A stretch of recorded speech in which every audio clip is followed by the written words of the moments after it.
Are you ready? My coach, Barbara H. Smith. Why did I hire her? Because she's the best. Barbara H. Smith is a powerhouse. She just walks in the room and grabs your attention, and she does that in a way that just makes you feel loved and like she's paying attention to you, she cares about you, and she wants to see you be your best self. The coaching that I am receiving from Barbara H. Smith gives me confidence. She was able to dig inside and find the passion that was deep within me. Barbara's energy is one of the reasons that I had to have her as my coach.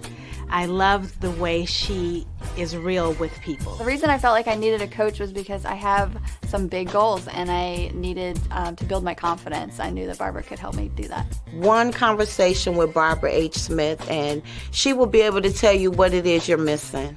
I felt that I could trust her.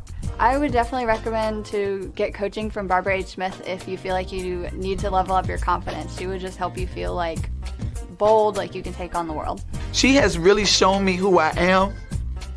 She has changed my mindset to a place that I know that I am more powerful today than I would have ever been if I had never met Barbara Smith.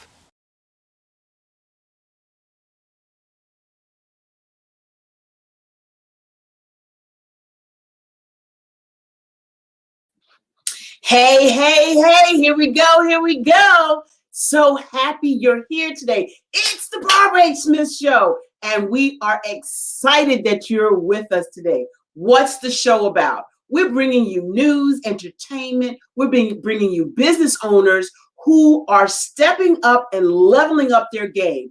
And we're talking about how you present, how you can speak better, come up higher, do more. Greater things are in your future. And so today we want to get started with our show. I am so excited, beyond belief, to the moon and back, with our guest. Michael C. Hitchcock is the president and founder of Charles Atwater Group, LLC, with more than 30 years experience leading teams and developing leaders. He's a certified coach and consultant providing training, strategy, leadership, and business development. Mike helps corporations and individuals with leadership, business development, performance improvements, and fulfilling their entrepreneurial dreams.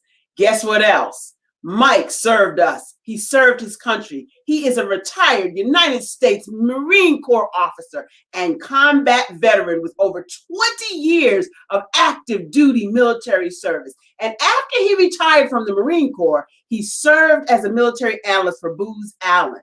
Mike supported the former United States Joint Forces Command's Joint Experimentation Division. And as a military analyst, he was responsible for designing, synchronizing, integrating experimentation objectives. Guess what? Mike also served as a chief operating officer for the B&D Consulting. Mike, Mr. Hitchcock, served as a dedicated strategic partner to all of his companies. And Mike, who retired in 2009, holds a Bachelor's of Science in Economics. He also holds an MBA from the University of Phoenix and is a doctoral candidate at Regent University studying strategic leadership with a concentration in strategic foresight. Help me bring to the show Michael C. Hitchcock. Hey, girl, how are you? How you like that introduction, bruh? I couldn't have written it any better myself. I love that you're here. We want to jump right in and let our audience know a little bit more about who Mike Hitchcock is. So the first question I want to ask you is, you started a military career. What or why, more than why, would you go into United States Marine Corps? If you remember that movie, I think it was Officer and a Gentleman, and I think Mayo said, I had no place else to go. What do you mean by that? No, seriously, it was just something I always wanted to do. I mean, I grew up hearing a lot of the interesting stories from military veterans, And the Army wasn't necessarily for me, but the Marine Corps was always intriguing. So after 4 years of college, and that wasn't an option. My mother said I could do whatever I wanted to do, but I had to give her 4 years of college first. So after I finished my degree, signed on a dotted line, and 20 years later, here I am. So it looked like 20 years. Did it seem like it was going to be 20 years? Were you planning on doing 20 years? No, I don't think you ever really go in planning to do 20 years. Particularly the way I went in, we had to essentially reapply every 4 years to stay in. So it was incredibly competitive. And in fact, I think after the initial Gulf War, I had to apply to stay in. I was selected to stay in for another 4 years, went off to Ann Arbor, Michigan, recruited for 4 years at the University of Michigan, Ann Arbor. And then I was actually looking for jobs in the pharmaceutical industry. Had a couple of great job offers, and the Marine Corps called me back in and said, nope, we have one other assignment for you to go to. So it just, the number of challenges kept coming and coming and coming. So I ended up eventually staying for 20 years. Now, what made you were interested in the pharmaceutical industry? What? No, it just, again, at that stage of my life, I think I was only 25, 26 years old. So I wasn't sure if I was going to be able to stay in the Marine Corps. So it was out doing the typical job search. So I was in an area that had a lot of industry, particularly on the pharmaceutical side. We also had furniture manufacturing, obviously the automotive manufacturers. So it was just a process of elimination through the job search. And they had made the best offer. So I was actually going to pursue it. Okay. So now let's talk some about your current state of affairs. You started the Charles Atwater Group, and I don't know the connection between Charles Atwater and Mike Hitchcock. You want to explain why that? Yeah, great question. Great question. So I named the company after my grandfather, Charles Atwater. He was a major influence in my life growing up, and I couldn't think of a better tribute than to name the company after him. My middle name happens to be Charles, but also I didn't want the company to be connected to my name and my persona. I wanted the company to grow and develop its own personality based on the services that we provided to our customers and based on how well our employees were actually servicing our customers as well. So it wasn't necessarily about me. It's about our customers and the folks that work with us. That's interesting because you talk about your customers. I remember you were part of the Joint Forces Command, and in the Joint Forces Command, what were your exact duties there? What did you do there? Yeah, so I was in Joint Forces Command from 2003 until about 2009 or 10. Various jobs. So part of that time was active duty, where I had worked with the Joint Staff J7, which was the training side of U.S. Joint Forces Command. That part, I had spent about 3 to 4 years standing up what they call the Accreditation and Certification Branch, which was basically helping all the services figure out how they're going to play nice together in different. And they never did. They never did. They never figured that out. But we got a lot of money from Congress, and we did some great things to help the services play with one another in different joint environments. From there, just as I was about ready to retire, my last 18 months, I was moved over to the Joint Experimentation Branch, where I spent a lot of time with the Joint Urban Operations Directorate. They had stood up the JUO office in response to a lot of the work that we were doing over in Iraq and Afghanistan. So in that capacity, we're really trying to figure out how to operate in an urban environment. So I was the Marine Corps' liaison between the Marine Corps Warfighting Lab out of Quantico, Virginia, and the Joint Staff in Suffolk, Virginia. So a lot of that was just liaison work, but it was also looking at the different capabilities that all the services needed and what would work best in those joint urban environments. After I retired, I got hired on by Booz Allen Hamilton to actually go back into the wargaming and joint urban operations environment again. I stayed in that area for about another year and a half or so. Leaving that opportunity, I ended up back in the Joint Staff J7. I started my company after I left Booz Allen and got hired on by another small company to go back inside the Joint Staff to work kind of on another joint urban operations project, but it was more modeling and simulation focused. So this was an initiative that General Mattis had put in place to figure out how we could deliver a simulated or an augmented reality environment to the infantry guys that were on the ground. So they're basically looking at how you could put together a laptop system that 12 Marines or soldiers could basically rehearse the operations that they were actually doing within a virtual environment before they actually went into to execute it for real. So that was a really exciting project. Stayed with that project for about 1.5 years, 2 years, and then moved on to some other work over with U.S. Army TRADOC. And U.S. Army TRADOC is the training arm of the Army. What was interesting about being in Joint Forces Command was the fact that they were supposed to be joint, meaning play nice, fellas and ladies, in the sandbox. And it was, what were the challenges between not being in the Army, but being in the Navy, not being in the Navy, but being in the Air Force?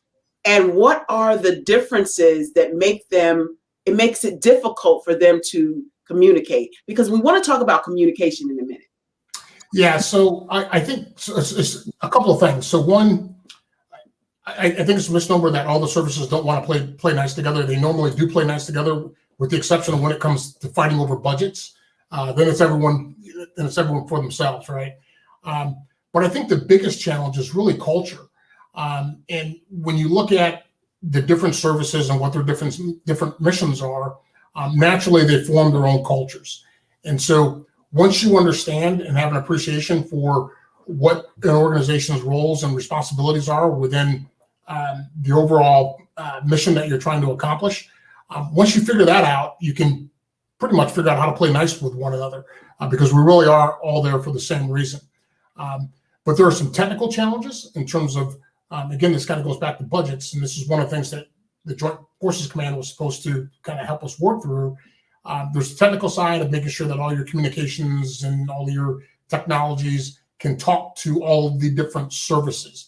So the services have done a lot of work over the last few decades to try to make sure, as we're buying different pieces of equipment, that they're all compatible and they can all work across all the other services.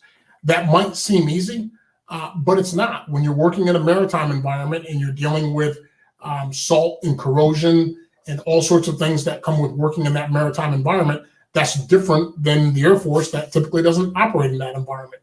So the requirements for their equipment are going to be a little bit different than what you might find for some of the other services. So it's, at the end of the day, it's about putting a process in place where everyone can really understand what the needs and responsibilities are of each service, and making sure that we're communicating across all of the services, so that when we do buy equipment and we are trying to figure out how we're going to train and operate together, that we're all operating off the same sheet of music.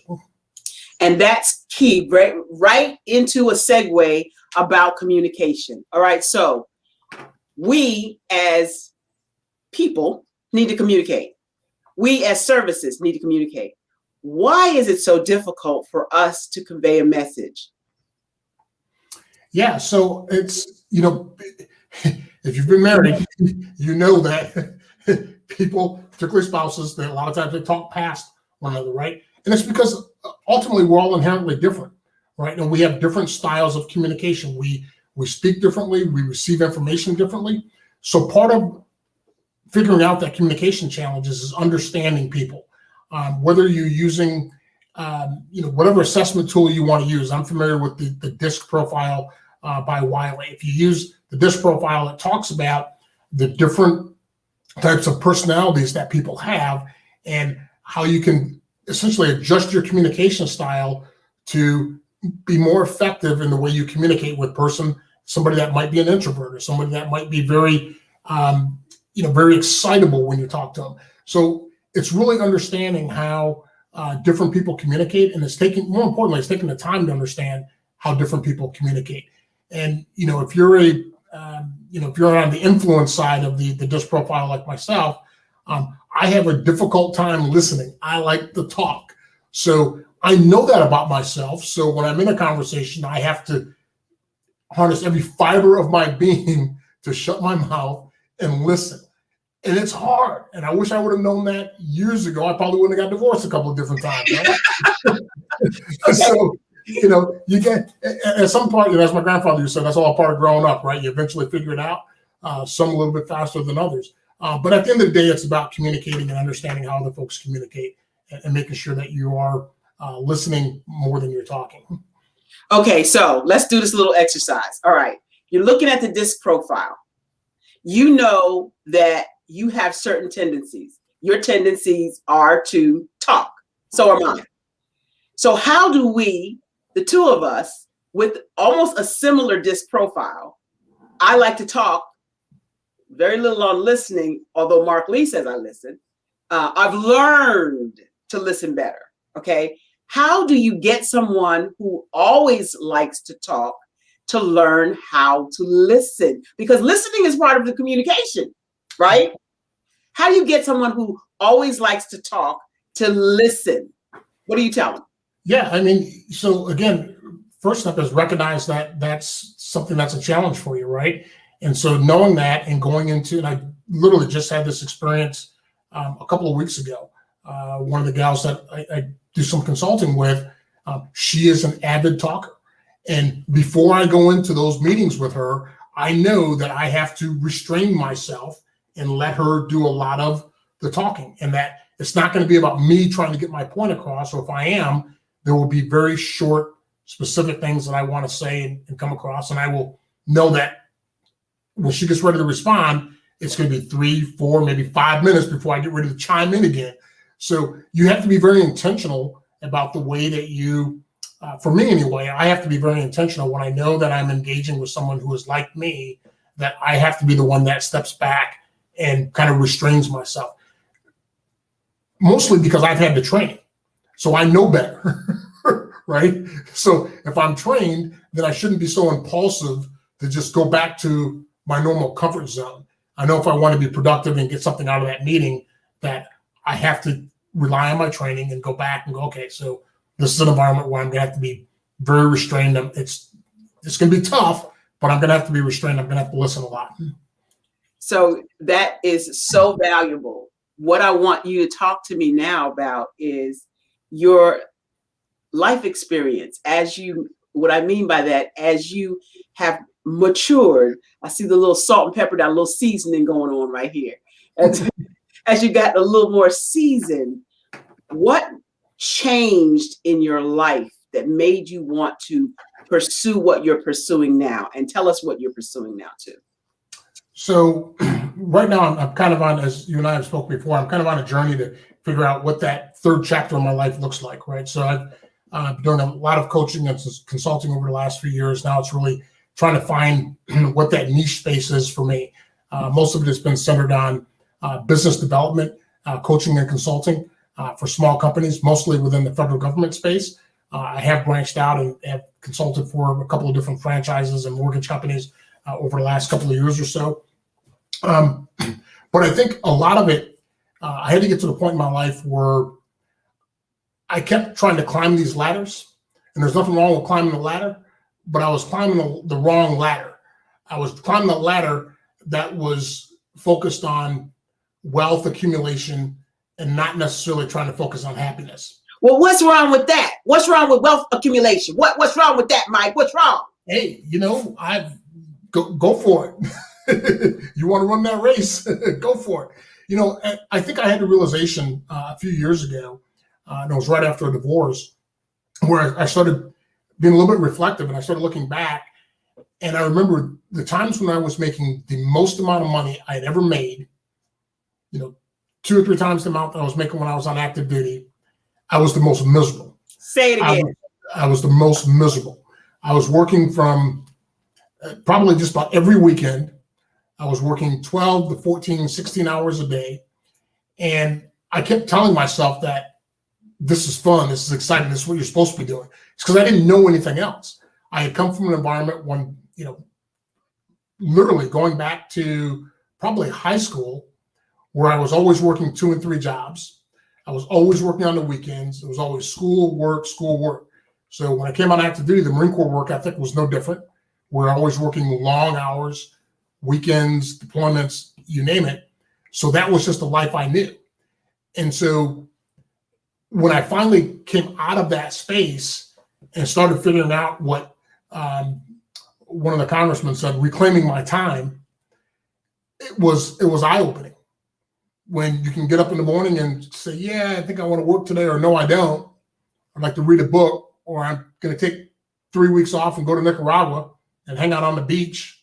But what made you do that? What made you come to that realization? Why did you do that at that moment? Which part? Go to Nicaragua?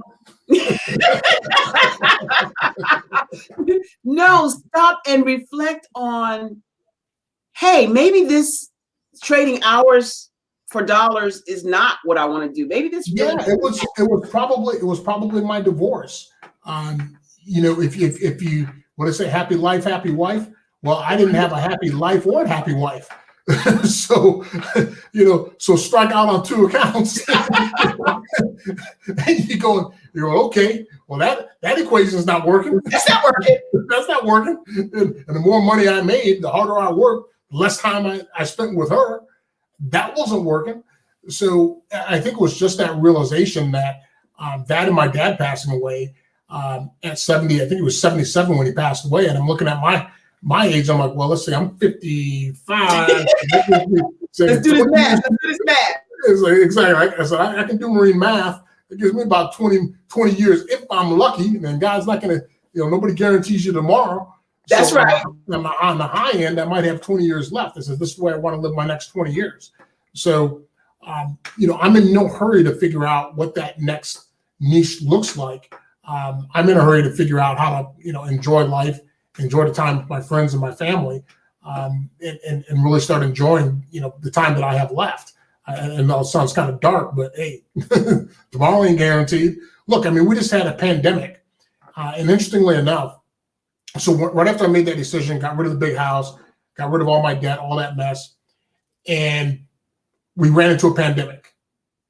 And I was in a position financially where it didn't matter if I never made another dime working as a consultant or whatever, because I had readjusted my lifestyle where I could just live off of, my passive income from my military retirement and a couple of other sources. And I thought, wow, so this is what having time looks like. This is what retirement would look like. Oh, well, hold on for a second, because right before the pandemic, you made a statement that I want you to really dig into for some people in the audience. All right. So you had this big house. You had all the luxuries. You had everything you wanted. You had, all of this, what I call stuff. And then you made a conscious decision to do what? Get rid of it. And I laugh, but it's not funny. It's the truth. You're working for stuff. You're working for stuff. And so, yeah, I mean, and quite, you and I talked about this, it became a math problem, right? So you look at the house and, let's say the house is, let's say your mortgage is, 25, $3,000 a month, right? You look at what you're paying in property taxes and about, $5,000 in property taxes, look at what you're paying in insurance, another $2,700 in insurance, looking at HOA fees, another $2,000 a year or $1,500 a year for HOA fees. You're throwing out almost $7,000 to $8,000 a year that you're never going to get back. You're never going to get it back. So, at the end of the day, everyone talks about how their homes appreciate and you're making all this money when you go sell it. Most people aren't calculating what you paid in property taxes, what you paid in HOA fees, what you paid. And I didn't even add on the interest on the loan that you paid. When people, well, you have to live somewhere, you do. But it's a matter of how much of your overall income do you want to spend on something that you're not going to get a return on. And so there's a right way to do it. Dave Ramsey talks about a number of different ways to scale up and buy a house. And the other thing was I ran into one of my neighbors who lived like 3 doors down from me. And I met her right after I'd actually left the neighborhood. I didn't even know she lived there. And she was going through a divorce. We started talking. And she was like, her and her husband bought a house 3 doors down and paid cash for it. And I'm like, yeah, that's the way you do it. If you're going to have a house of that size, that magnitude, you pay cash for it. And that way, again, you can still enjoy your lifestyle and those other sort of things. So at the end of the day, it's just everyone's going to live the way they want to live. And if you want to spend all your money trying to impress folks with the house you're living in, the car you're driving, and at the end of the day, you're miserable. As Denzel Washington said, nobody ever has seen a U-Haul following a hearse. You got that. So you can't bring it with you, right? Right. So let's switch gears for a second and talk some about our kids. How do we help our kids? I know you're going to be participating on the Black Business Expo USA and providing scholarships and laptops to our kids. Talk some about what it means to give back. Oh man, I think it's important because obviously they're the future. But I think we have to look at what we're giving back, right? The laptops are great, the scholarships are great, but if we're not giving back that other critical component, the critical thinking skills, the life skills, right? So kids today can go to college, got a scholarship, you got your laptop, you can follow the same track that I did. You can make all this money and still be miserable, right? So we talk a whole lot about work-life balance, but we don't educate them on how to have that work-life balance. The good news is I think this current generation has kind of figured that out. My stepson, right after he graduated from college, got a pretty good paying job with Geico. About a year later, went to work for another company called 2U up in DC. And before he started with 2U, he's like, yeah, I got this trip I'm going overseas and I'll be gone for like 3 weeks. And I'm like, you told him that during the interview? He's like, yeah. He goes, I've had this trip planned. And the company was okay with it. And that same company was like, yeah, we don't have a leave policy. You take as much leave as you want. Wow. As long as you get your work done, we don't care. So there's a whole new generation that's coming along that is kind of already figured out by watching, I think, their parents do all this craziness, that they're taking a different path. They're more entrepreneurial than we are. And so at the end of the day, to answer your question specifically, I think the education is essential. It's critical. It's important. But we also have to arm them with the right life skill tools. So once they get that money, they're spending it wisely and they're pursuing happiness and not just a paycheck. Are you providing some of those consulting ways for young people to understand those life skill balances, some of those life skills, some of those training techniques that will give them success in their lives? Are you providing that with the Atwater Group? Yeah, so I think as part of our coaching and consulting engagements, I mean that's part of those conversations. It's kind of heartening. My stepson called a few days ago and I was like, he just got a job with Deloitte. Then I'm like, how did you get in with Deloitte doing information technology work? He goes, well, I took your advice. So a friend of mine had worked for Deloitte, and I asked him, could he make an introduction? And he got me an interview, and he sold himself in the interview. And I'm like, you did listen. I'm like, good for you. So I think, and that's another important thing, right? I mean, young adults, they watch what we do, they listen to what we say. They may not always follow it, but don't think that they're not watching and they're not listening, because they are. So modeling those correct behaviors, whether you're in a coaching environment or whether you're in a professional environment, they're going to model those behaviors, rightfully or wrongfully so. So I think it's important that we obviously show the right example for them to follow down the road. And that is true, because our children, whether they're our children by birth or whether our children by surroundings, they don't watch what we say. They watch what we do. Don't talk about it, be about it. And with that, we're going to take a commercial break and we'll be right back. Don't go away. I'll be right here. Hi, I'm Barbara H. Smith, known as the Masterful Presenter. If you could figure out a universal language, personality code that connects with potential client, how powerful would that be? I empower people to communicate better what they do, what they have, and what they bring to the table. People love to buy. I don't need you to sell it to me. I come in there with an intention, and that's what you're going to do going forward. You're going to go into networking events with intention. I am here benefiting from the wisdom of Barbara Smith. She gave so much information on how I can just excel in my business, and I'm taking it to a whole nother level. I'm learning a lot that I didn't really know about my business. The information that she's been presenting has been informative and helpful to me. If you have not been in the presence of Miss Holmes Smith, you need to make sure you do so. Her workshops are authentic. She comes with such training, and she just graces you with her presence, and she allows you to feel the experience like none other before.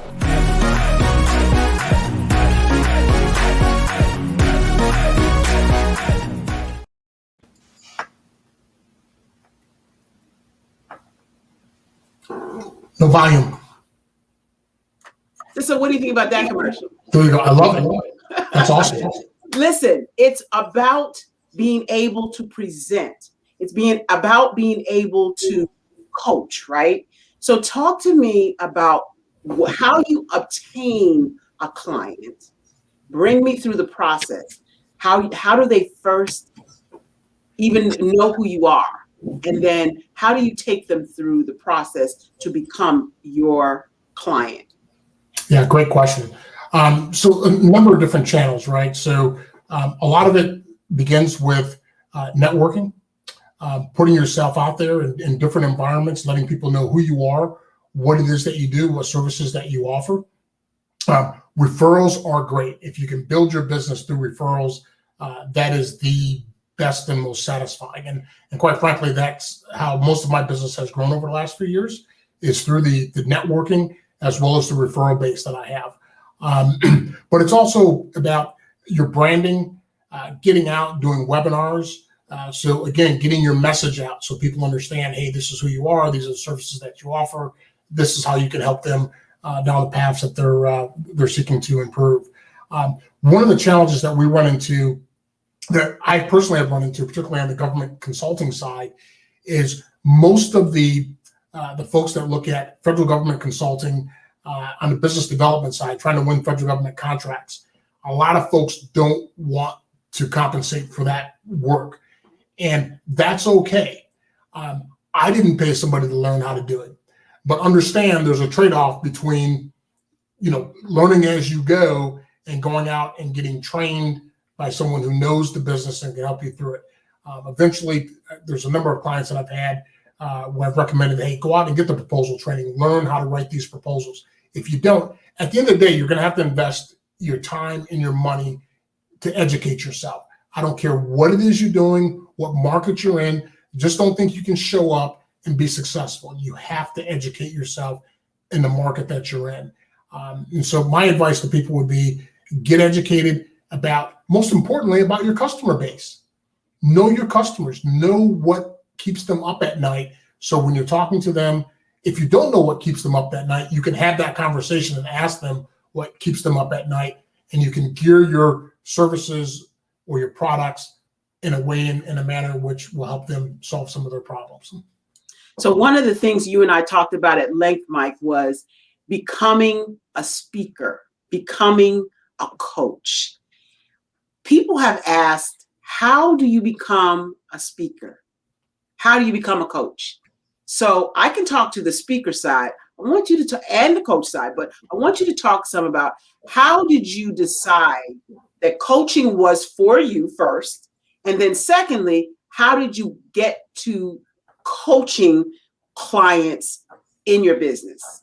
Yeah, so great question. So failure. When I was the chief operating officer for the company up in Maryland, I had some challenges with the staff. And part of it wasn't necessarily the challenges I had with the staff as much as it was with the CEO had a certain expectation. He wanted the Marine to come in and be the hard-nosed Marine and whip everybody into shape. And as you and I have talked, I'm kind of out of that business now. That's not the way I see a leadership position and how you act as a leader. And so there was we had kind of butted heads in terms of the way he wanted my role to interact with the employees. And what I recognized after I left that company was I needed better tools to coach him and to help him understand that this was a more appropriate role for me, and we could achieve the results that he was looking for without necessarily going down this authoritarian, hard-nosed, leadership style that he thought would make a difference. And so I didn't, at that time, I had gone through a coaching course early in my Marine Corps career when I was a young captain. And it wasn't until after I left there that I was like, oh, wait a minute. I actually had the tools to do that. It's been a minute since I had taken that course, so I need to get refreshed on this again. And so I signed up for a executive coaching course out of Sarasota, Florida, went down, spent about 3 or 4 days down there going through the certification course, and then came back and saying, okay, so now I know I have the tools and the skill set to do this. And interestingly enough, I thought those tools are actually very much applicable for the guys that are coming out of the military that end up going back into an organization like Joint Forces Command. Because a lot of times what they end up doing is they end up going back into the same military organization that they left. And they're trying to impose their leadership styles based on the last position that they held in the military. Right, while they're in that organization. And that don't fly. You're no longer in uniform. They're looking for your advice and counsel. So a lot of times it's a matter of how you deliver that message, and coaching really helps you deliver that message. So from there, it was really a matter of me being able to talk to people and have a conversation about how I was in a position that I could help them with some of the challenges that they had. And it's an ongoing process. I mean, I have an ongoing relationship with a local franchise, which is where I do most of my coaching and consulting. And a lot of it is focused on, it's a very young demographic. First time they've been in leadership or management positions. They don't understand what their roles and responsibilities are as young leaders. So to me, it's a unique opportunity to get to help shape the next generation of leaders when they're 18, 19 years old, in some cases, sometimes 16, 17 years old, because now they're a team leader, in the back of the restaurant on fries or sandwiches or whatever, but it's their first exposure to actually being responsible and accountable to someone other than themselves. And you're talking about young people. We've got some old heads that don't know what they want to do, don't know how to lead, and they use this authoritarian modality to beat people over the head, because everybody that's in a leadership position should not be in leadership. There's a difference between managing and leading. You want to talk to me about what the difference is? Yeah, so that's interesting you bring that up. And so one of the things you find out very early on in your military career, that in order for you to be a good leader, you have to be a good follower. And so, the first things they do when you go through officer candidate school is they are constantly evaluating you in subordinate positions. And your peers are evaluating you when you're leading and when you're following. So you get some really good feedback on how well you do when you're not necessarily in a position of authority, right? So one of the first things you have to figure out is, how do you play well with others, right? And so we kind of figure that out early in our career. Sometimes we forget and maybe reminded as we get a little bit more senior. But at the end of the day, you have to figure that part out. Managing is, you manage resources, and people say that, people are resources. People are people, and people have feelings, they have emotions, they have good days, they have bad days. And as a leader, it's your responsibility to understand and know the people who work for you. And if you're really smart, you will take on a servant leadership mentality where you are there to serve them. Say it again. You are there to serve them. You are not there to run roughshod over them. You are their enablers. You are there to provide them with the resources, the capabilities, and the tools that they need to be successful. And that just doesn't mean the budgets, the computers. It means the emotional support, the personal support, all of those things that are all encompassing that you can find to help your people succeed. And, I had that conversation with some of our young leaders. So, they didn't realize that, you have a snowstorm or you have a power outage. And again, some of these young folks that are working in these fast food restaurants, it's their first job. So they may not think about, oh, I need to put some stuff in a cooler before I leave work, before I leave the house, because the meat's going to be spoiled while I'm at work for the next 4 or 5 hours, right? Well, you might want to send out an email kind of thinking ahead to help these young folks out. And I don't think sometimes leaders think far enough down of what their folks are experiencing, which is why it's important that you get down in the trenches with them, figure out what it is that they're thinking, what they're feeling, and understand how to walk a mile in their shoes. And once you've done that, you'll be able to make much better decisions that will enable them to meet your expectations and ultimately the company's mission and objectives. Well, see, here's the thing. Many a manager feels like I've arrived. I'm the boss. You do as I say, not as I do. You do as I tell you to do. Instead of what you just described is understanding the people that work with you. I had a conversation with a lady earlier today, and I told her, I said, we have been forced into this remote work situation.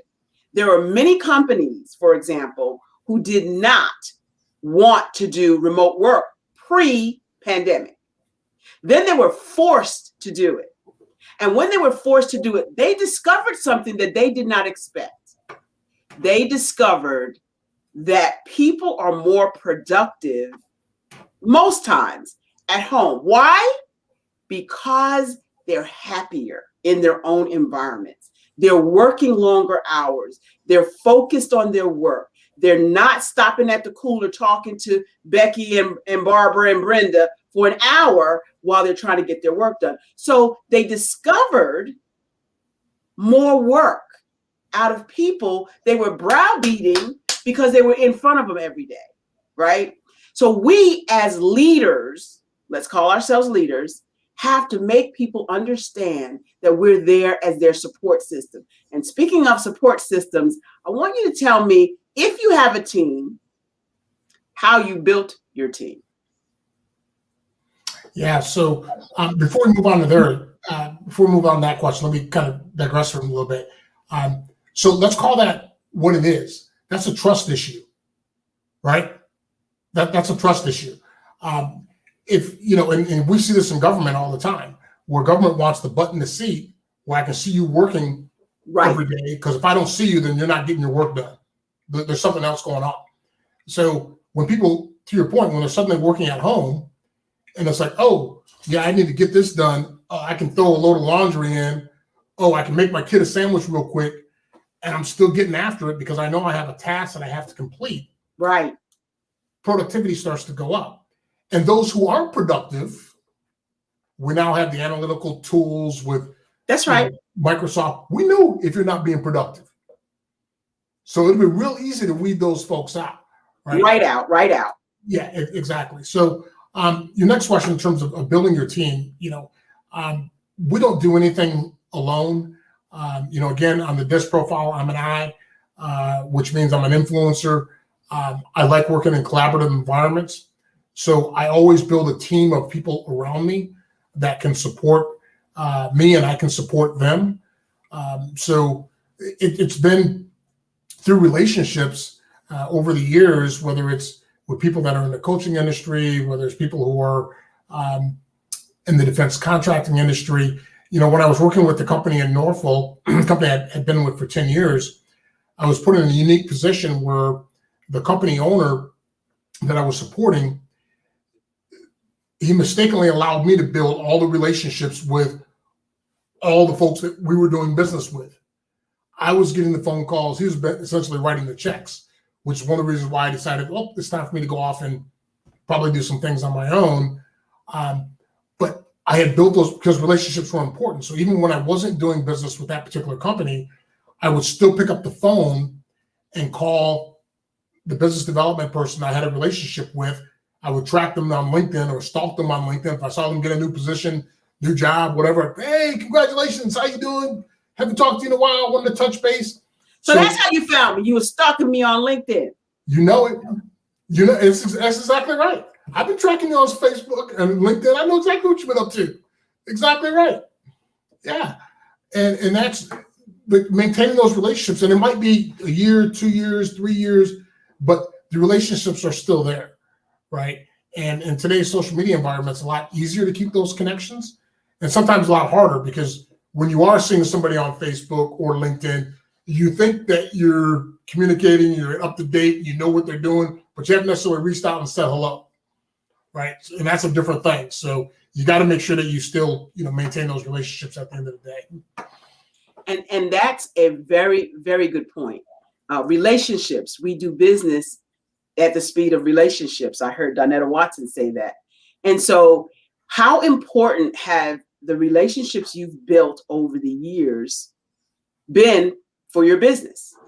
Oh, and I mean, incredible. When I left one of the companies I was working for, when they decided to go in a different direction, I had a number of relationships with, whether it was Booz Allen, SAIC, Cubic. When I walked out and started doing business on my own, I already had those relationships. So I didn't have the corporate past performance experience, but they knew me. I had written proposals with their proposal writing teams. I had worked with all their senior managers. So when I said, hey, I'm stepping out on my own, I'd like to partner with you on this next contract opportunity that's come up, they had to go to their big bosses, their VPs, and they were the ones who vouched for me to become a teaming partner with them. So even though I hadn't, worked on my own independently, I was doing it as an advisor to another company, I'd still built and maintained those relationships. And they were key when I did decide to step out on my own and start working, directly with Charles Atwater Group to support federal government contracting. So you talked about teaming, and a lot of people don't really understand what teaming is when you talk about when you talk about government contracting. So talk some, I see your dog in the background, so funny. So talk some about your teaming contracts and contacts. What is teaming and how do you do it? Yeah, great question. So at the end of the day, teaming means, so when the federal government comes out with a contract, if you will, or what they call an RFP, request for proposal, it's basically the government saying, we want somebody to wash the windows on this building. And they put it out on a public site, and different companies will go off and bid on it. Part of the challenges is knowing, one, what the government's looking for, and two, who are the players in that space that are actually performing that work? Because good luck with you going in and trying to outbid somebody if you've never done that work before. So for me, one of the things I tell my clients all the time, particularly if you've never done business with the federal government before, what you need to do is you need to make sure that you are partnering with somebody who knows the business. Partner with somebody who knows the business, learn the business, and at some point, you can step out in front and you can start contracting on your own. There's a strategy behind that. I know a lot of businesses who have made a lot of money by not priming contracts. They just subcontract to other companies, which means they let the other company do the hard work. They have ultimately the legal responsibility and authority for making sure the contract is executed. And you're just a partner with them supplying, whether it's a product or whether it's employees, subcontractors to help them meet the requirements that the government has asked for. So have you done joining forces with other contractors to build teaming contracts and teaming agreements? And how has that been for you? So let me give you an example of one way this is kind of an interesting example. So I had met a company through, there was a small business, basically a small business day with the National Guard Bureau several years ago. So I drove up to Arlington, Virginia. They had about 25, 30 small companies in a room, and we're all meeting and greeting, doing the networking thing. We left, met a company that was kind of doing some of the same work that I was doing. Well, about 2 years later, another company that they had subbed to on sign language was no longer eligible to do the sign language work because the sign language that contract was going to go to a small disabled veteran-owned company. And fast forward, about a year later, I was like, hey man, you guys still doing that sign language work? He goes, yeah, we're still doing it. He goes, I got so many proposals that I'm writing that I just can't keep up. I'm like, well, hey, I'll write the proposal. Can you give me a couple of bodies? I'll write the proposals. You let me submit them with you and I get a couple of bodies on it. He's like, hey man, that's a great idea. So he just sent me all of this information. I wrote the proposal. We won the contract. I put a couple of people on that contract and, off we went. So, a lot of this is if you know how to write, and that's why I made the comment earlier, if you know how to write the proposals, I don't want to say that's not the hard part, but if you understand how to do that process, the other side of it is just trying to find the people that can do the work. Then you just become an HR company that you're out trying to find the people who have the qualifications, the skills, and in some cases, the security clearances that can actually do the work. So I had no clue on sign language work, but I could write a proposal. And that's the key. You get in where you fit in, right? Right. So you know how to write proposals. This company had some proposals that needed to be writing. You joined forces just because you did what? Networked at this event and built a relationship. And so we have to learn how to build relationships. That's what this is all about. Also, it's about being able to communicate well. As a speaker, trainer, celebrity speaker, trainer, and coach, what I do is help you present your information better. I help you show up with energy. I help you not say, I help you understand the semantics and the speech articulation to get your message across and with power and authority. And so those are the kinds of things that you were asking me. How do you get into the speaker arena? Do we want to talk some about what your next is? Yeah. So, I do. I would love to. Speaking is always a lot of fun. It's engaging. So yeah, absolutely. Let's run that. Let's run that rabbit. There are a lot of people who are afraid to speak in public. Okay. That's not your testimony, is it? That I'm afraid to speak in public? Yeah. No. So tell me, what is it about speaking, public speaking, platform speaking, show speaking that really gets you fired up? First, I want to know that. Yeah, I think it's connecting with the audience. Talking about a topic that you're passionate about, and again, helping them, find a way to solve some of their challenges. And I'm also very opinionated, so don't even get me on the political and cultural commentaries.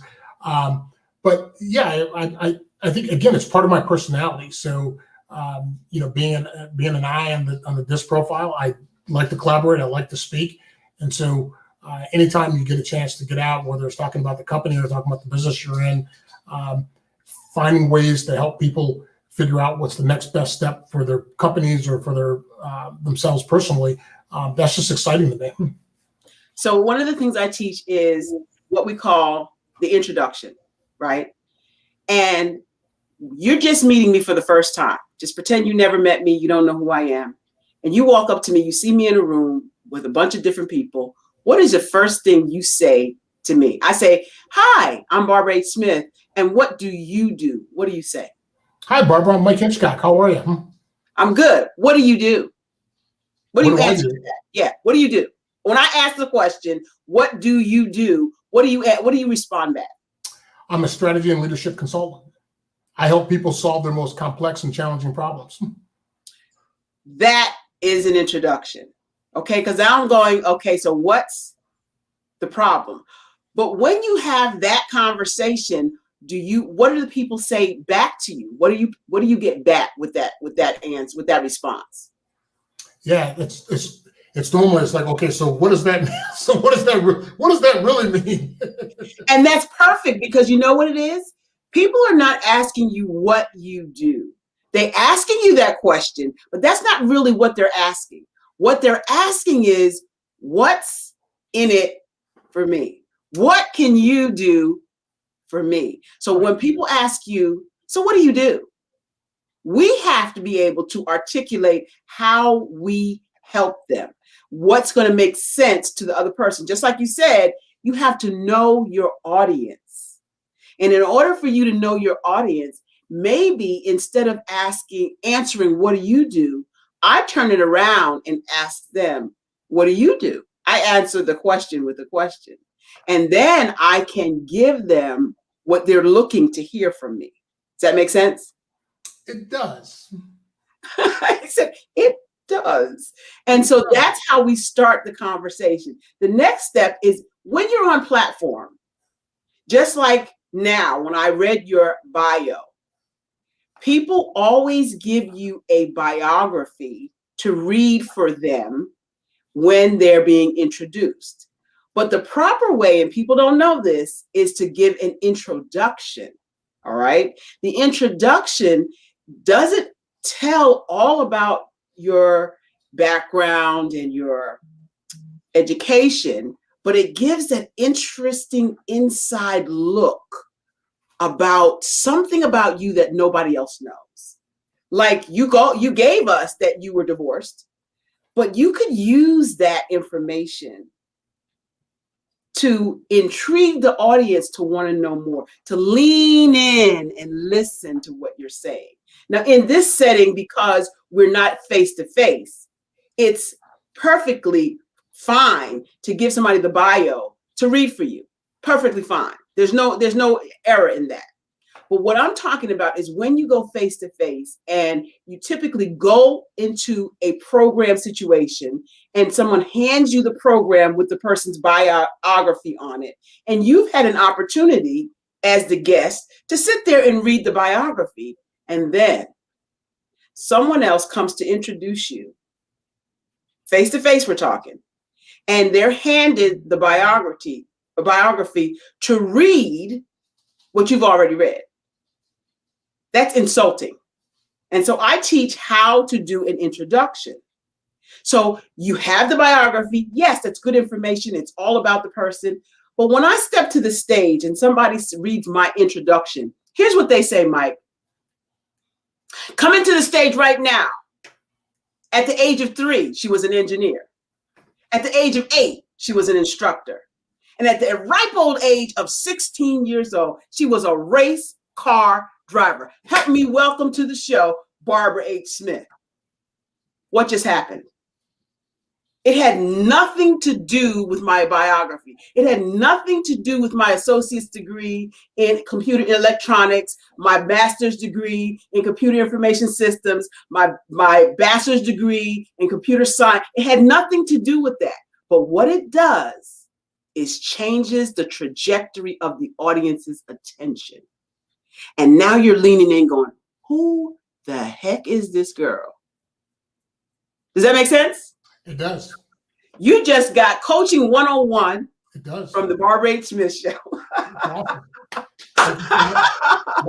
And that's what I teach. That's part of the Represent Your Brand. This is my segue. We really appreciate you being on the show.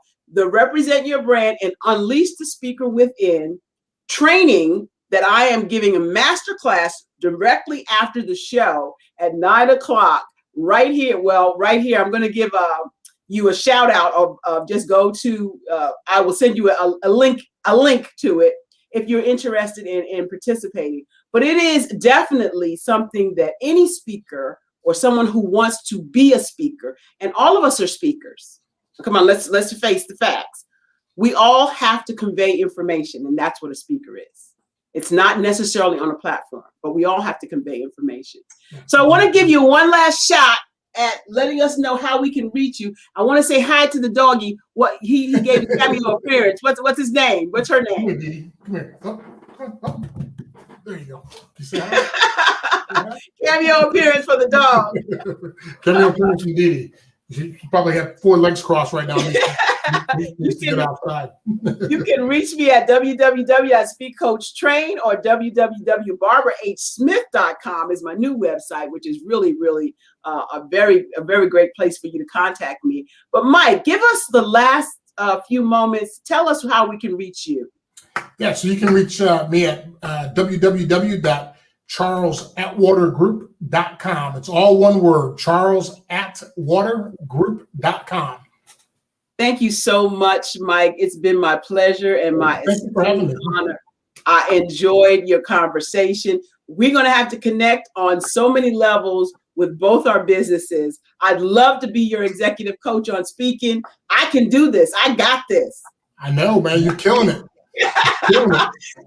And we will see you next time on the Barbara H. Smith Show. Don't miss it next week. Thank you so much. And I'm out of here. You're welcome. Take care now. Great to see you. Bye. Thank you so much for spending time and space with me. Remember, we have the upcoming, that's a Charles Atwater group for my friend Michael Hitchcock that was just on. And I want you to know that I am so ever grateful that you're here spending time and space with me. We have a new website, www.barbarahsmith.com. Please join me on the website. Contact me if you're looking for, since you're looking for a speaker or presenter, I'm your girl. Thank you so much. Have a great day. Oh, by the way, masterclass giveaway. I want you to go to bit.ly/Barbara H. Smith and get on my calendar so I can show you, give you a masterclass for free. Masterclass for free. The one that we're talking about at 9 o'clock. If you jump on there, I will definitely get you in the class. Thank you again and have a great night.